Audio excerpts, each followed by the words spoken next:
Okay, today we're going to unlock a genuine superpower for your brain. Seriously, this is a technique that can totally change how you learn, how you study, and how you remember, well, pretty much anything. So, let's just dive right in. You know the feeling, right? You've got like 3 things on your shopping list. You walk into the store feeling totally confident, and then poof, it's just gone. That frustration is something we've all felt. But what if I told you it doesn't have to be that way? And this is the big mental shift we need to make. See, we always talk about having a good memory or a bad memory, like it's some trait we're just stuck with. But that's not true. The truth is, a powerful memory is a skill. It's something you can build. And today, we're going to crack open the ancient blueprint for how to do it. So, what are we talking about? It's called the method of Loci. Now, I know, it sounds kind of fancy, maybe a little complex, but trust me, it's super intuitive, and it's been around for thousands of years for one very simple reason: it just works. So what does that even mean, method of loci? Well, loci, pronounced loci, is just Latin for places. That's it. At its heart, the whole technique is about turning stuff you want to remember into these crazy, vivid images, and then placing them in a mental location you already know, like the back of your hand. And get this is not some new age productivity hack. No way. This technique goes all the way back to ancient Greece. Today, it's literally the secret weapon for world memory champions. You know, the people who can memorize thousands of numbers or the exact order of like 10 decks of cards. But here's the best part. It's just as effective for your simple shopping list. All right, enough talk. How do you actually do this? Let's build your very first memory palace right now. We'll do it together, and it's just a simple 3-step process. Okay. First things first, we need a list. Let's keep it super simple. We're going to remember 3 things: milk, eggs, and a banana. Got it? Milk, eggs, banana. So here are the 3 steps. It's like a recipe. 1. Choose your palace. 2. Place some really weird, unforgettable items inside it. And 3. Just walk the path to remember everything. Okay, let's break that down with our list.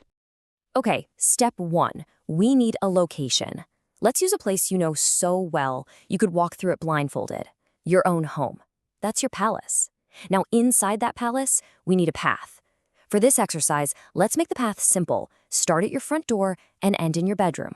All right, on to step 2, placing the items. What's our first item? Milk. So let's go to the first stop on our path, your front door. Now, I want you to picture something absolutely impossible.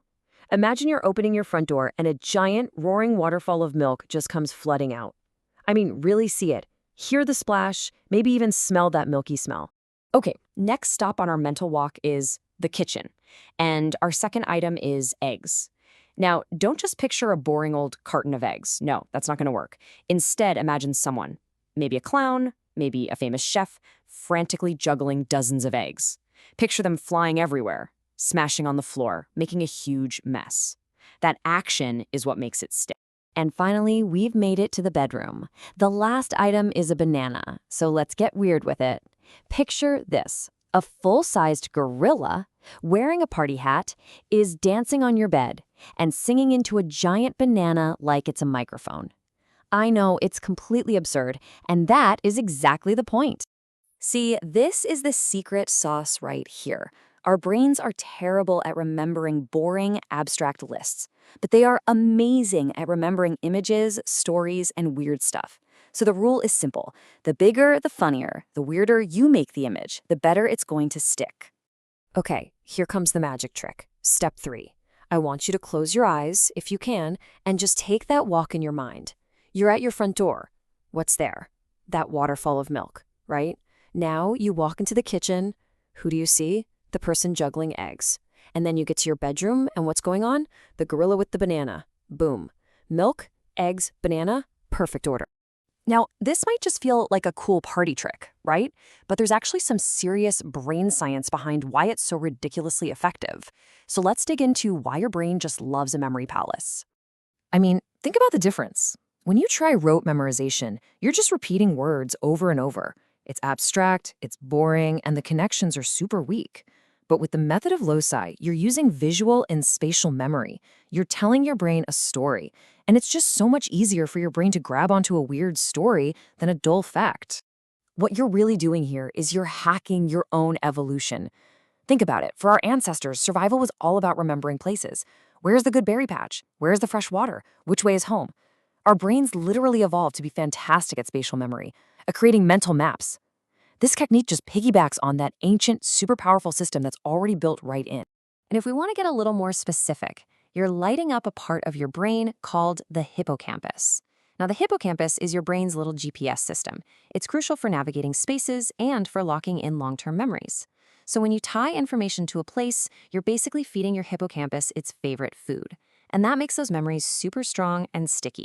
So there you have it. You've got the complete blueprint. You know how it works, you know why it works. The only thing left to do now is to start using this awesome new superpower. Okay, so let's wrap this up. What are the big takeaways? First, your mind is way better at remembering places than random facts, so use that. Second, turn boring information into weird visual stories. The weirder, the better. Third, always create a path and then just walk it in your mind. And last, remember, this is for way more than just groceries. You can use this for a presentation, for studying for a test, learning a language. Seriously, the sky's the limit. So this technique basically transforms your mind. It's no longer a leaky bucket where ideas fall out. It becomes this huge, organized palace. And the only question left for you is, what are you going to choose to store inside?